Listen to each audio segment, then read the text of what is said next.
어, 어색하고 좋습니다. 우리 분당 다음교회 또 이렇게 이웃교회로 또 분립교회로 너무나도 또 아름답게 성장하고 계시고 또 은혜 많이 누리고 계신다는 소식 듣고 몇 번 기회가 좀 있으려고 했는데 또 이렇게 차일피일 미루게 됐고요. 이번에 또 목사님 불러주셔서 또 우리 귀한 우리 성도님들 또 뵙고 또 교회 보고 너무 좋습니다. 이렇게 오늘 또 주신 또 말씀 가지고 함께 은혜 나누기를 바라는데요.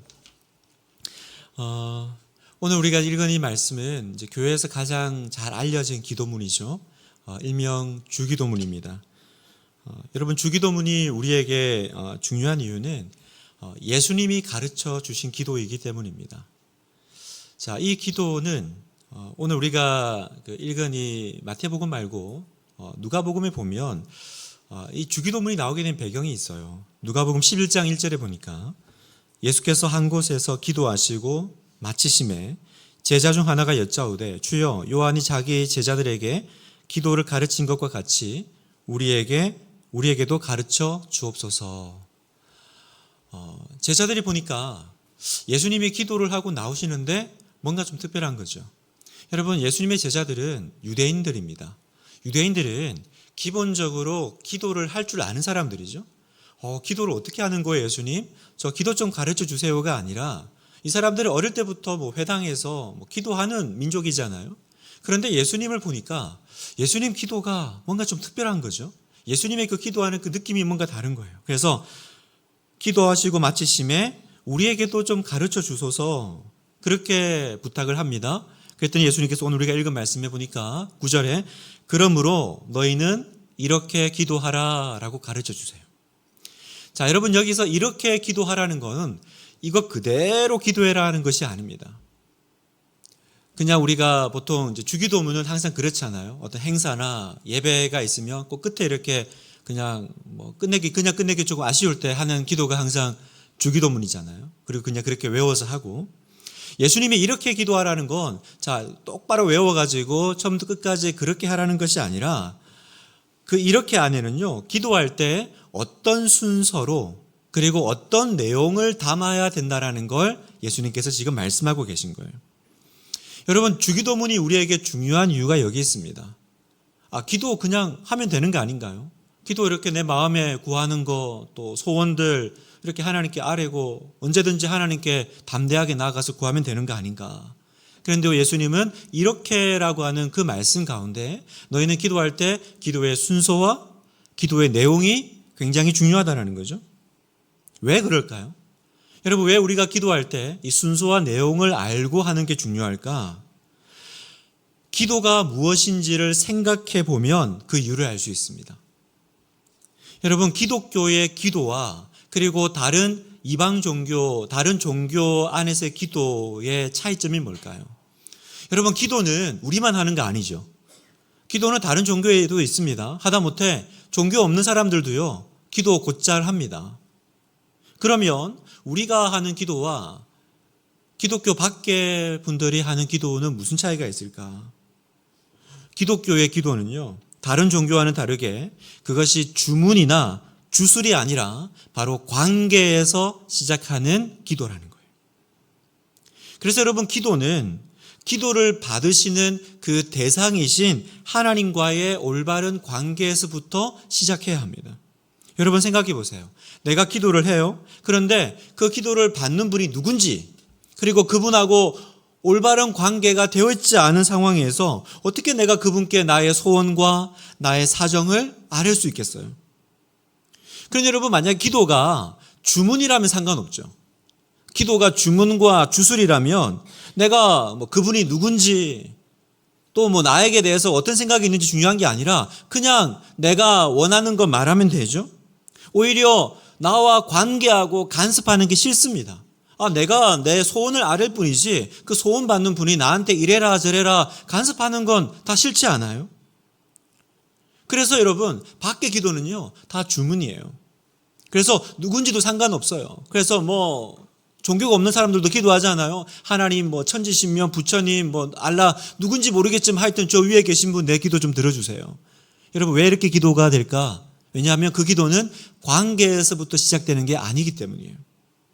그런데 여러분 제가 말씀드린 대로 기도가 관계라면 이렇게 하면 안 되는 거죠. 그죠? 기도가 관계라면 이렇게 기도를 시작하면 안 됩니다. 여러분 부모와 자녀와의 관계를 생각해 보세요.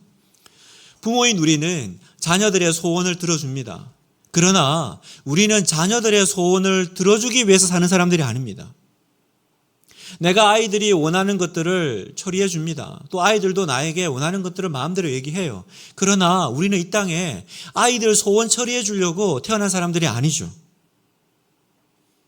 내가 이 모든 걸 한다면 이유는 하나예요. 네가 내 아들이니까. 그렇죠? 내가 너의 부모니까 이걸 하는 거지. 단지 네가 뭔가를 요청하면 그 소원을 이루어 줘야 되는 그런 의무가 있는 게 아니죠. 관계라는 겁니다. 관계. 어느 집에서 매일 밥 투정하는 아이가 있었대요. 그래서 뭐 이렇게 차려주면 항상 감사합니다 먹지 않고 뭐 국이 어떠니 뭐 오늘 왜 뭐 소시지 반찬에 안 나왔니 막 그러니까 엄마가 화가 나가지고 한 번은 이렇게 밥을 주면서 막 화를 냈대요. 내가 너 밥 차려주는 사람이야? 그랬더니 애가 눈이 동그래지게 쳐다보면서 물었대요. 그럼 뭐 하시는 분이세요? 여러분 부모님은 밥 차려주죠. 그러나 밥 차려주는 사람은 아니잖아요. 내가 이거 왜 차려줘요? 관계가 있으니까. 그죠? 관계 때문에. 그래서 여러분 오늘 우리가 읽은 이 주기도문을 어떻게 시작합니까? 그렇습니다. 호칭이 있어요. 하늘에 계신 우리 아버지여. 내 기도의 대상이 누구인지를 정확하게 부르는 거예요. 여러분 세상 사람들의 기도에는 이 대상이 존재하지 않아요. 있다고 해도 그 존재는 가공의 존재이니까 나와 인격적인 관계를 맺을 사람이 아닙니다. 그러니까 그 기도가 응답되려면 어떻게 해야 돼요? 중요한 게 있습니다. 그 기도는 나의 정성이 너무 중요해지기 시작하는 거예요. 왜요? 내가 누군지도 모르고 그 사람과 관계가 없으니까 내 소원이 성취되려면 어떻게 됩니까? 하여튼 나의 치성을 드려야 돼요. 목욕 재개를 하고 뭔가 하늘이 이렇게 감동할 만한, 그죠? 그렇게 해야 내 기도가 응답될, 성취될 가능성이 높아지는 거죠. 그러니까 어떻게 돼요? 주문같이 중언부언하는 기도가 나오는 거예요. 했던 말 또 하고 했던 말 또 하고. 왜요? 혹시 내 기도 까먹었을까 봐. 그래서 계속 반복하면서 내 기도가 응답되기를 바라는 거예요. 기도만으로는 부족하면 3000배를 하는 거고요. 아니면 탑을 도는 거고요. 하여튼 뭔가 물 떠놓고 뭐 비나이다 하면서 나의 정성을 올리는 것이 기독교 밖의 기도입니다. 그러나 오늘 예수님께서 이렇게 기도하라고 하시면서 이 주기도문 안에 우리에게 뭘 말씀하세요? 너는 이렇게 기도하라. 그 말은 네가 누구한테 기도하는지를 알라라는 거예요. 그분은 누굽니까? 하늘에 계신 우리 아버지라는 거예요. 우리의 기도의 대상은 누구라고요? 하늘에 계신 우리 아버지. 여러분 성경에는 하나님의 이름을 물었던 경우가 몇 번 나옵니다. 대표적으로 이제 그 야곱이 그 야복 강가에서 그 형 에서와 만나기 전에 이제 밤새 씨름하면서 기도하죠. 그때 어떤 낯선 사람이 나타나서 이제 씨름하잖아요. 그리고 이제 그 사람한테 야곱이 물어요. 당신의 이름을 가르쳐 주세요. 자, 창세기 32장 29절 한번 읽어볼까요? 같이 시작. 야곱이 청하여 이르되 당신의 이름을 알려주셔서 그 사람이 이르되 어찌하여 내 이름을 묻느냐 하고 거기서 야곱에게 축복한지라. 여러분 여기 보면 야곱이 이름을 물어요. 당신의 이름을 알려주소서. 알려줍니까? 안 알려줍니까? 안 알려줌. 네, 알려주지 않아요. 왜 알려줄만 하지 않아요? 그런데 알려주지 않아요. 여러분 그 잘 아시는 삼손, 그 삼손의 아버지의 이름이 마노아인데 마노아에게 하나님의 사자가 나타나서 너희 집에 하나님의 사람 삼손이 태어날 거다. 그 계시를 하죠. 그런데 그때도요. 그 삼손의 아버지가 이름을 물어요. 그런데 말해주지 않아요. 사사기 13장 17절에 보니까 마노아가 또 여호와의 사자에게 말하되 당신의 이름이 무엇이니까? 당신의 말씀이 이루어질 때 우리가 당신을 존귀 여기리다 하니 여호와의 사자가 그에게 이르되 어찌하여 내 이름을 묻느냐? 내 이름은 기묘자라 하니라. 여러분 여기서 기묘자는 이름이 아니에요. 알 수 없는 신비다라는 거예요. 왜 이름을 묻느냐? 내 이름은 너에게 말해줄 수 없어. 그냥 신비로 남겨둬. 이 얘기죠. 나중에 되면 이제 출애굽기 할 때 보면 여기서는 이제 이름이 나옵니다. 모세가 이제 하나님이 이제 모세를 이제 보내시잖아요. 그 이스라엘 백성들을 출애굽하기 위해서. 그때 하나님이 당신의 이름을 알려주시는데, 근데 이 이름이요 굉장히 모호하게 알려주세요. 자, 출애굽기 3장 14절에 보니까 하나님이 모세에게 이르시되 나는 스스로 있는 자니라. 또 이르시되 너는 이스라엘 자손에게 이같이 이르기를 스스로 있는 자가 나를 너희에게 보내셨다 하라. 자, 모세가 그 이스라엘 백성들을 이제 구원하는 이제 그 일을 하기 위해서 가면서 물어요. 하나님, 그런데 누가 나를 보냈다라고 말할까요? 하나님 이름을 알려주세요. 그랬더니 하나님이 뭐라 그러세요? 자기 이름을 스스로 있는 자. 여러분, 이게 이름이에요? 스스로 있는 자, 이게 무슨 뜻입니까? 영어 성경을 보면 I am who I am이에요. 직역하면 이런 거죠. 나는 나다, 이런 거예요. 나는 나야. 우리 사랑하는 성도 여러분, 왜 하나님은 구약에 보면 하나님의 이름을 정확하게 알려주지 않으실까요? 왜 그러실까요? 왜냐하면 이름이 가지는 특성 때문이에요. 여러분, 이름은요 독특한 특징이 있어요. 그게 뭐냐면 그 이름이 붙여지는 순간 그 이름 안에 그 대상의 특징이 나타날 뿐만 아니라 그 대상이 그 이름 안에 갇혀버린다는 거예요. 예를 들어서 당신은 누굽니까? 라고 했을 때 저는 목사다, 목사입니다. 이렇게 하면 여러분 안에 목사라는 그림이 딱 그려져 버리는 거죠. 그러면 저는 대충 저분은 어떤 일을 하는 사람이구나, 어떤 스타일이겠구나 대충 나오잖아요. 여러분, 이게 이름의 역설이에요. 뭔가 이름을 딱 붙이면요 우리는 자동적으로 그 이름과 관련된 이미지, 그죠? 그 그림들이 그려지면서 그 사람이, 그 성격이 그 안에 딱 갇혀버리는 특징이 있는 거예요. 어떤 면에서 요즘 유행하는 MBTI도 그런 거죠. T야? 딱 그러면 T다 그러면 어떻게 돼요? 그래서 네가 그렇게 행동하는구나. 딱 갇혀져 버리는 거예요. 그러면 여러분 생각해 보세요. 하나님께 우리가 어떤 이름을 불러드려야, 하나님이 어떤 이름으로 자기를 표시하셔야 그 하나님의 높고 그 하나님의 크고 그 하나님의 위대하심을 설명할 수 있을까요? 어떤 이름을 해야 하나님께서 그 이름 안에 갇히지 않으실까? 신학 대전을 집필한 토마스 아퀴나스는요 기도를 드리다가 굉장히 영적 체험을 하나 합니다. 그리고 나서는 더 이상 그분이 책을 쓰지 않았다 그랬어요. 그 신학 대전이라는 건 굉장히 대단한 책이거든요. 그 정도 썼으면 뭐 하나님에 대해서 굉장히 잘 아는 분 아니겠어요? 그런데 이분이 어떤 한 기도 중에 체험을 한 다음에 내가 정말 하나님을 털끝만큼도 모르고 있구나. 내가 안다고 책을 쓰고 있는 게 너무 웃긴 얘기구나. 그래서 더 이상 신학 서적을 쓰지 않았어요. 그분이 이렇게 얘기했다고 합니다. 나는 더 이상 쓸 수 없습니다. 나는 내가 지금까지 썼던 모든 것이 지푸라기에 불과하다는 것을 깨달았습니다. 그래서 우리가 하나님을 어떻게 부르냐면 초월자 되시는 하나님이라는 거예요. 초월자. 모든 것을 초월하는 그 어떤 이름보다도 초월해버리는 그 안에 갇힐 수 없는 하나님. 왜요? 하나님이 자기의 이름을 안 가르쳐 준 게 아니라 가르쳐 주실 수가 없는 거예요. 어떤 것을 이름을 해도 그 이름이 하나님을 정확하게 설명하기가 어려우니까. 여러분, 하나님을 어디에 비교를 하면 우리가 하나님이 이런 분이십니다 라고 알까요? 그래서 하나님이 그렇게 얘기하신 거예요. 저는 이 하나님과 모세와의 대화를 상상을 해보는 거예요. 하나님, 당신의 이름을 알려주세요. 당신 누구입니까? 나는 가만히 있어보자. 내가 어디다가 비교를 해야 네가 이렇게 와닿을까? 내가 바다 같다고 해야 되나? 뭐 우주 같다고 해야 되나? 근데 여러분 생각해 보세요. 그 창조주 하나님이 어떤 창조물에 자기를 비교해가지고 그 이름을 붙이겠어요? 그래서 저는 그렇게 말씀하셨다고 생각해요. 하나님이 나는 말이야, 나는 나야. 그냥 이렇게 얘기하신 거예요. 왜요? 그냥 하나님이 자기를 설명할 수 있는 건 하나님밖에 없는 거예요.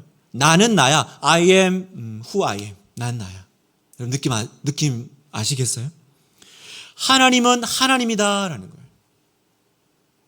그래서 여러분, 우리가 성경 안에서 그 하나님을 이름으로 도저히 규정할 수 없는, 담아낼 수 없는 그 하나님을 이제 하나님의 백성들이 어떻게 해요? 경험해 나가기 시작하는 거예요. 그냥 내 삶 가운데 찾아오시는, 걸어오시는 하나님을 경험하는 거예요. 하나님이 그 이름은 알려주지 않으시지만 하나님의 백성들에게는 자신을 보여주세요. 계시하세요. 경험하게 하세요. 그래서 어떤 그 이름이 하나님의 전체를 드러낼 수는 없지만, 하나님은 이런 분이시구나, 이런 것들을 알 수 있게끔 하나님이 자기를 드러내셔요. 그래서 우리가 성경에 보면 하나님의 이름으로 대표적으로 알고 있는 것들이 있죠. 뭐가 있습니까? 대표적으로 여호와 이레. 여러분, 여호와 이레 뜻이 뭐예요? 그렇죠. 하나님이 예비하신다, 준비하신다라는 거죠. 창세기 22장 14절에 보니까 아브라함이 그 땅 이름을 여호와 이레라 하였으므로 오늘날까지 사람들이 이르기를 여호와의 산에서 준비되리라 하더라.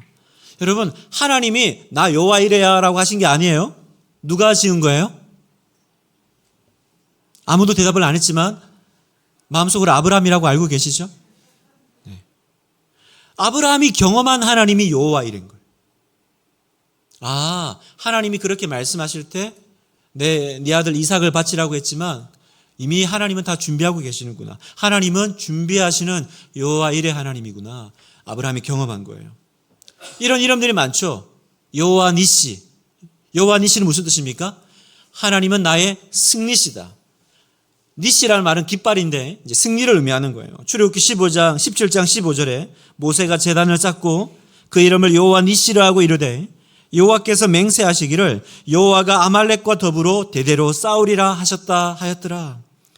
나의 승리가 되신 하나님, 나와 대신 하나님이 싸워주시는구나. 그래, 하나님은 여호와 니시, 승리자 하나님. 여러분, 이런 이름들이 구약의 성도들이 그 삶 가운데 살아계신 하나님들을 그 삶 가운데 경험해 나가는 거예요. 여호와 샬롬, 평강의 하나님. 여호와 라파, 치료의 하나님. 여호와 라하, 목자 되시는 하나님. 여호와 삼마, 거기 계시는 하나님. 여러분, 이런 이름들은요, 하나님이 알려주신 이름이기도 하지만 성도들의 삶 가운데 체험되어져서 붙여진 이름들이에요. 우리 사랑하는 성도 여러분, 제가 왜 이 얘기를 드릴까요?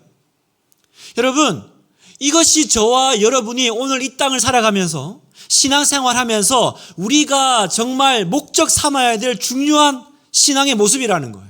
뭐요? 어떻게 하든지 우리의 삶 가운데 나에게 다가오시는 그 하나님을 경험하는 것.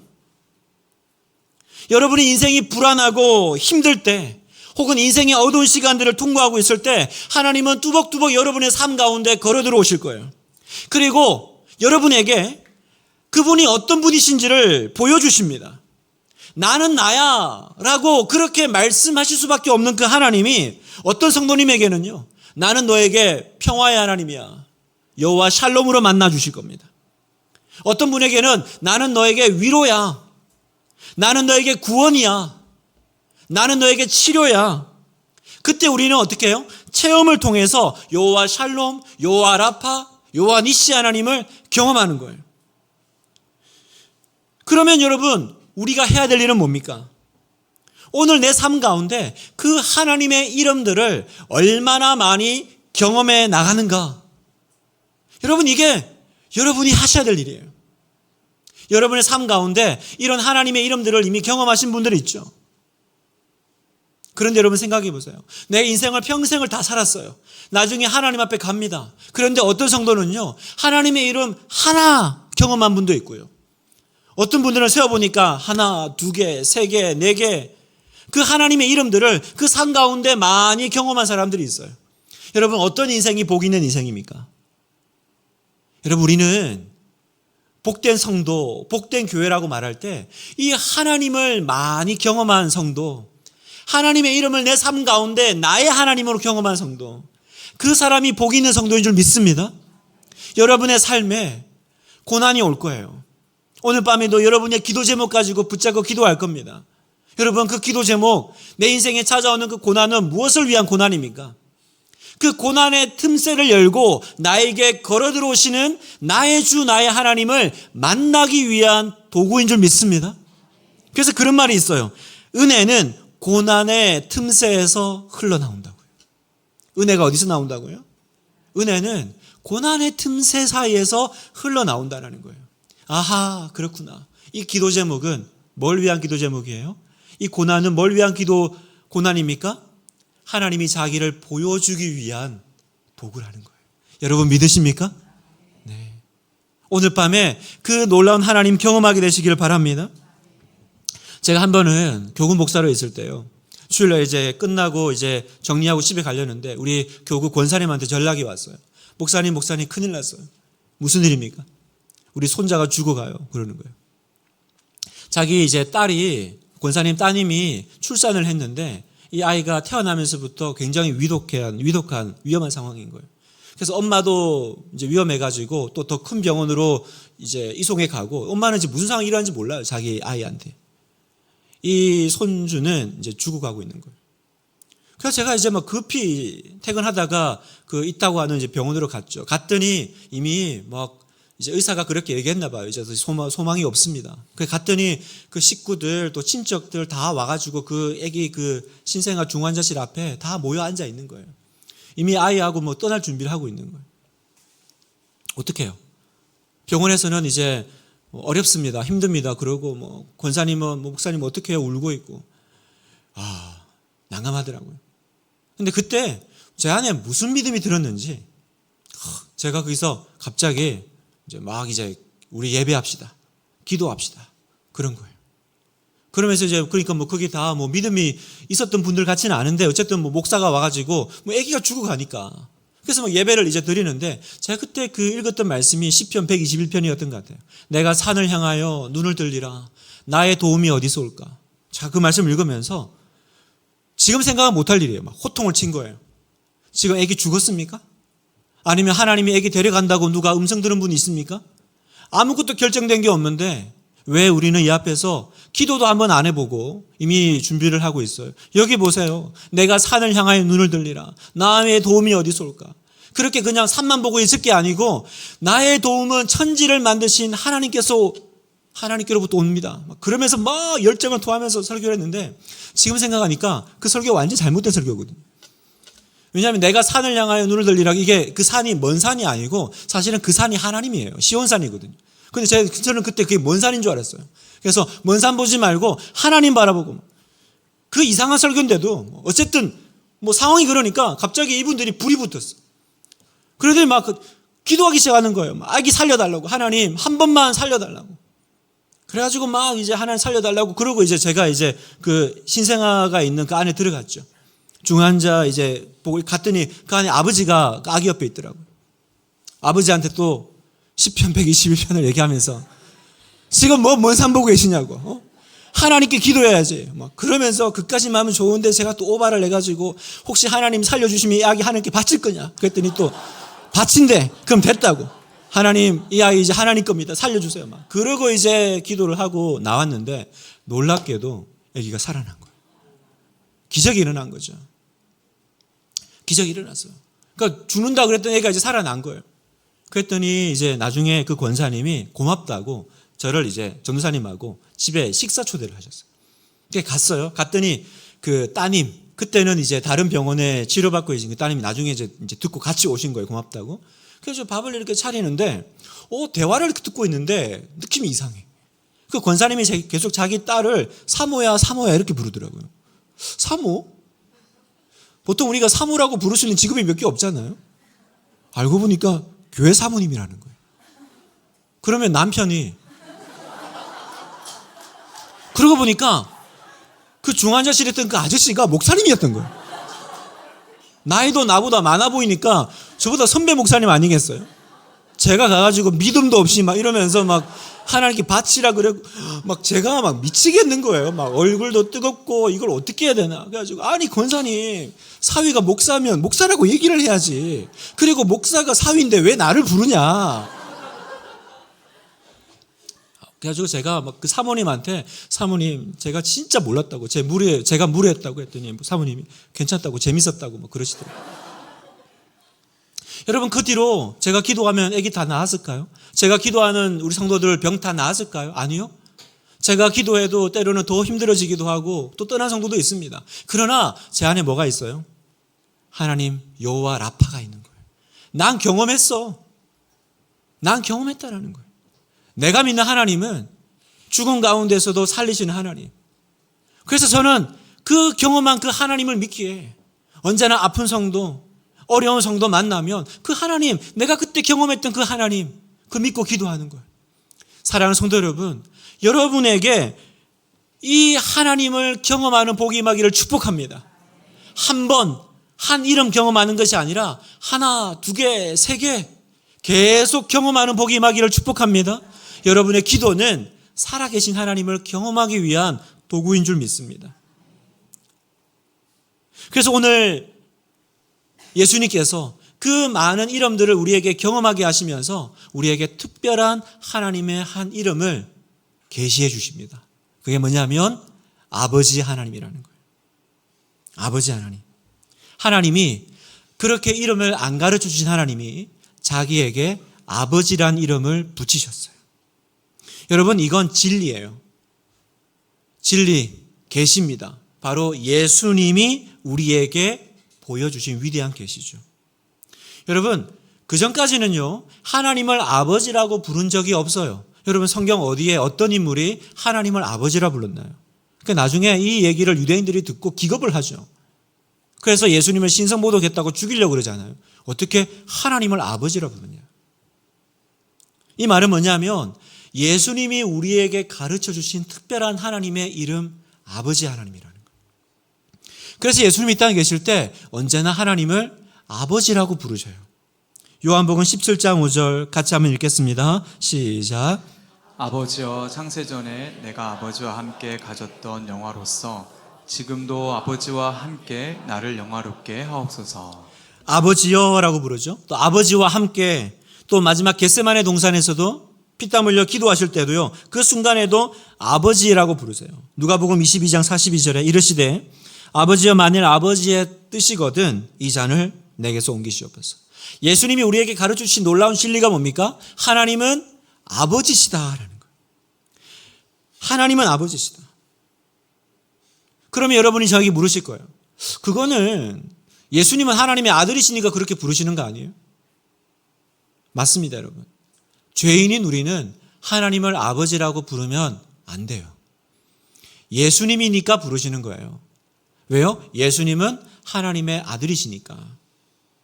아버지라고 부르면서 나아가실 수 있죠. 그런데 우리는 못 불러요. 왜요? 우리는 하나님의 자녀가 아니고 우리는 진노의 자녀였기 때문입니다. 하나님과 관계가 끊어지고 사탄의 종로로 타면서 죄의 자녀로 그것이 우리의 존재였어요. 자, 에베소서 2장 3절도 같이 한번 읽겠습니다. 시작. 전에는 우리도 다 그 가운데서 우리 육체의 욕심을 따라 지내며 육체와 마음에 원하는 것을 하여 다른 이들과 같이 본질상 진노의 자녀이었더니. 뭐라고요? 본질상 진노의 자녀. 우리는 진노의 자녀였어요. 그래서 우리는 하나님을 아버지로 대할 수가 없어요. 우리는 본질상 태어날 때부터 하나님과의 관계가 끊어진 존재라는 거예요. 그래서 예수님께서 이 땅에 오셔서 하신 일이 뭡니까? 우리가 다시 하나님께로 나아가 하나님이 우리에게 아버지가 되실 수 있도록 십자가에서 죽으셨던 겁니다. 에베소서 2장 16절 또 십자가로 이 둘을 한 몸으로 하나님과 화목하게 하려 하심이라. 원수된 것을 십자가로 소멸하시고. 여러분 우리는 진노의 자녀일 뿐만 아니라 하나님과 원수라는 거예요. 근데 예수님이 하신 일이 뭡니까? 십자가로 그 원수된 것을 제거해 버리시고 본인이 다 감당하시고 이 둘을 한 몸으로 하나님과 하나 되게 하셨다. 그게 바로 예수님이 하신 일이죠. 그래서 여러분 예수님께서 이 땅에 계실 때 항상 하나님을 아버지라고 부르셨는데 딱 한 번 하나님을 아버지라고 부르지 못하는 순간이 와요. 그게 언제입니까? 바로 십자가 위에서예요. 마태복음 27장 46절 제90쯤에 예수께서 크게 소리질러 이르시되 엘리 엘리 라마 사박다니 하시니 이는 곧 나의 하나님 나의 하나님 어찌하여 나를 버리셨나이까 하는 뜻이라. 언제나 하나님을 아버지라고 부르셨던 예수님이에요. 그런데 이때는 뭐라고 불러요? 나의 하나님. 왜 그렇습니까? 예수님이 지금 우리 대신 그 진노의 자녀의 자리에 들어가셨기 때문이에요. 우리가 하나님을 아버지라고 부를 수 있도록 그렇게 하나님의 아들로 만들기 위해서 자신은 진노의 아들의 자리로 들어가신 거죠. 진노의 자녀의 자리로 들어가셔서 하나님의 진노의 대상이 되신 예수님. 그래서 십자가에서 하나님과 우리를 화해시키고 그리고 부활하신 다음에 이렇게 말씀하십니다. 이 말씀이 오늘 굉장히 중요한 말씀인데 요한복음 20장 17절 같이 읽겠습니다. 시작. 너는 가서 이르되 내가 내 아버지 곧 너희 아버지 내 하나님 곧 너희 하나님께로 올라간다 하라 하시니. 방금 지금 뭐라고 하셨죠? 내 아버지, 누구 아버지요? 곧 너희의 아버지. 바뀐 거예요. 이때 바뀐 거예요. 내 아버지 곧 너희 아버지, 내 하나님 곧 너희 하나님. 다시 말해서 예수님이 이 땅에서 사역하신 목표는 뭡니까? 다름 아니라 하나님이 다시 우리 아버지가 되게 하시는 것. 그 일을 위해서 예수님은 이 땅에 오셨다라는 거예요. 그래서 여러분, 예수님이 이제 하나님을 아버지라고 부르신 것처럼 이제 우리도 하나님을 아버지라고 부를 수 있게 된 거예요. 원래부터 부르는 게 아니고요. 예수님의 그 십자가 화해 사역으로 말미암아 우리가 이제 하나님을 감히 아버지 하나님이라고 부를 수 있게 된 거죠. 여러분, 이게 당연한 일이 아니에요. 그냥 우리가 아버지, 아바 아버지, 하나님 아버지 부르지만 여러분, 그건 그냥 불러내는 이름이 아니에요. 그건 당연한 게 아니에요, 여러분. 얼마나 놀라운 일인지 몰라요. 여러분, 세상에 어떤 종교가 신을 하나님이라고 아버지라 불러요? 여러분, 다른 종교 보세요. 어느 종교가 신을 아버지라 부르던가요? 예전에 저한테 그 늦게 신앙생활 하신 그 할아버지 성도님이 계셨어요. 그분이 저한테 그러시더라고요. 목사님, 내가 교회 와가지고 다 이상하지만 제일 이상한 게 하나 있다는 거예요. 그게 뭐냐면 왜 하나님을 아버지라 부르냐라는 거예요. 너무 이상하다라는 거예요. 그냥 하나님이라고 부르면 안 되냐? 내 아버지가 있는데 왜 또 하나님 아버지라 부르냐? 그 이상하다라는 거예요. 여러분, 이건 이상한 일이에요. 여러분, 이 당연한 일이 아닙니다. 여러분, 세상에 다른 사람들 보고 하나님 아버지라고 부르라고 해보세요. 부를 수 있는지. 그래서 어떤 예의 바른 여성도님은 하나님 아버지라고 못 부르고 하나님 아버님이라고 부르시더라고요. 그 정도로 이상한 거예요, 이게. 절대로 쉽게 부를 수 없는 그 호칭, 하나님 아버지. 유대인들이 기겁할 사건. 그런데 우리가 믿는 우리에게 하나님이 어떻게 다가오세요? 너는 이제 나를 아버지라고 불러도 돼. 여러분, 아까 제가 이름의 역설을 얘기했죠. 그게 뭡니까? 이름을 붙이면 그 이름 안에 갇혀버리신다고. 하나님이 자신을 우리의 아버지라고 허락하시는 순간, 하나님이 자신의 이름을 하나님 아버지라고 하시는 순간, 그 말은 뭐예요? 하나님이, 그 크신 하나님이 지금 여러분과의 관계 속으로 들어오신다는 거예요. 여러분, 아멘이세요? 그 크신 하나님, 어떤 것으로도 표현할 수 없는 그 하나님이 이제 여러분의 아버지라는 그 자리로 자기 자신을 제한해 버리신다라는 거예요. 여러분, 이거는 눈물 나는 일이에요, 여러분. 그 크신 하나님이 내가 이제 하나님 아버지 그러면 하나님이 내가 여기 있다 말씀해 주시는 그 아버지의 자리로 내려오시겠다라는 거예요. 내 아들, 너의 신음, 너의 기도 내가 듣고 있어. 그러니 여러분, 우리가 기도할 때 하나님 아버지라고 부를 때 그거는 그냥 어딘가 알 수 없는 어떤 신에게 부르는 공허한 외침이 아니에요. 내가 아버지라고 부를 때마다 그 하나님은 언제나 나에게 그래 내 아들아, 그래 내 사랑하는 딸아, 내가 여기 있어 라고 자기 자신을 나와의 관계 속으로 제안하셔서 들어오신 하나님을 우리는 만납니다.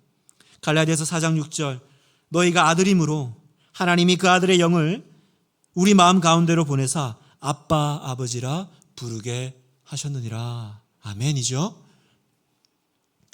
오늘 우리가 이 복을 누리고 있는 거예요. 그런데 오늘 우리의 문제는요, 하나님을 아버지라고 부르면서도 사실은 그 아버지라고 부르는 것에 대한 감격이 별로 없습니다. 왜요? 교회를 다녀도 탕자처럼 다녀요. 탕자가 아버지를 어떻게 대했습니까? 누가복음 15장 21절 아들이 이르되 아버지 내가 하늘과 아버지께 죄를 지었사오니 지금부터는 아버지의 아들이라 일컬음을 감당하지 못하겠나이다. 저 아들 못하겠습니다. 저 하나님 아버지라고 못 부르겠어요. 왜 그렇게 못 불러요? 왜냐하면 지은 죄가 있으니까. 내가 지은 죄가 이렇게 많은데 나 같은 사람의 기도를 하나님이 들으실 리가 있어? 내가 어떻게 하나님을 아버지라 불러?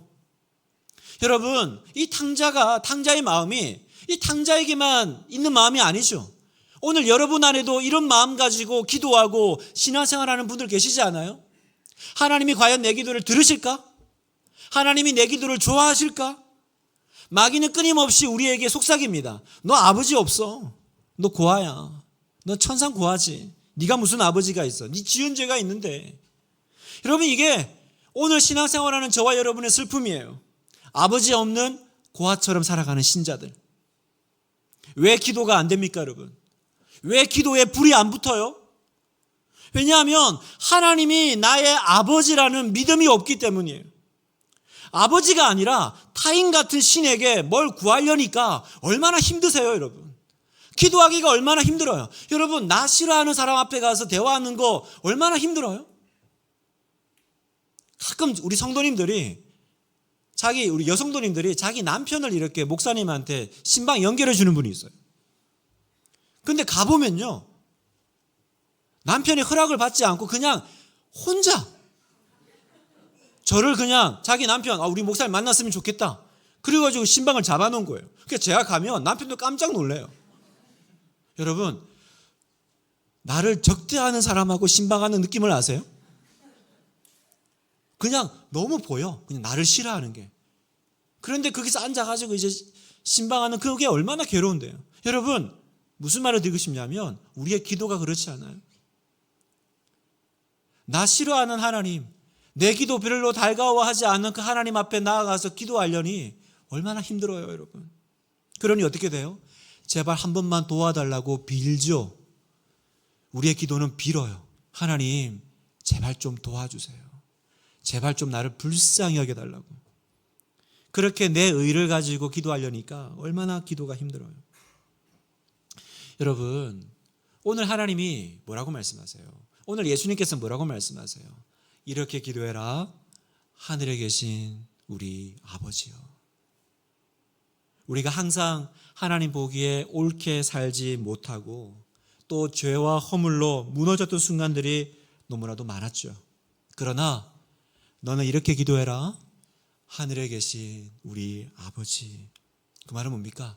내가 넘어지고 내가 쓰러지고 내가 실수하는 그 순간에도 하나님은 나의 아버지이다.